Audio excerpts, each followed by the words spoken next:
I think a good idea would be that we frame the discussion not on us saying what you have not done and not on you saying what we have not done, but simply saying that what are we going to do for the people in India in the future, what are the action steps that we need to take.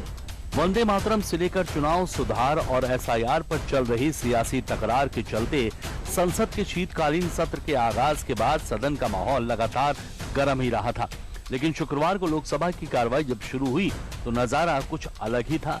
सरकार के खिलाफ लगातार आक्रामक रवैया इख्तियार करते चले आ रहे कांग्रेस सांसद राहुल गांधी इस बार बिल्कुल अलग ही मूड में दिखाई दिए।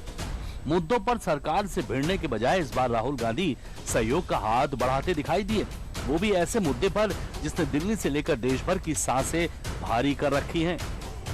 Most of our cities, major cities, are living under a blanket of poisonous air. Millions of children are getting lung disease. Their future is being destroyed. People are getting cancer. Older people are struggling to breathe.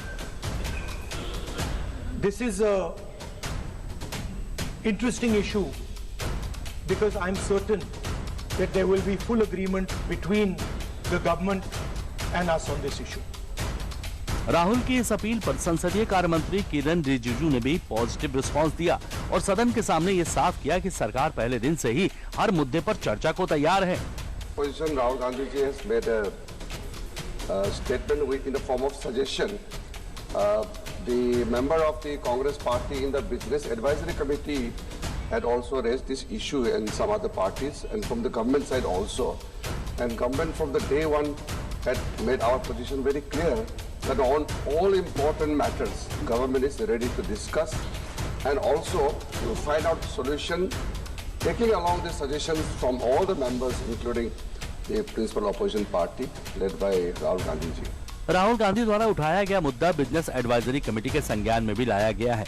सरकार ने पहले दिन से ही अपनी बात साफ कर दी थी कि सभी जरूरी मामलों पर सरकार चर्चा करने और राहुल गांधी जी की अगुवाई वाली मुख्य विपक्षी पार्टी सहित सभी सदस्यों के सुझावों को साथ लेकर समाधान निकालने के लिए तैयार है।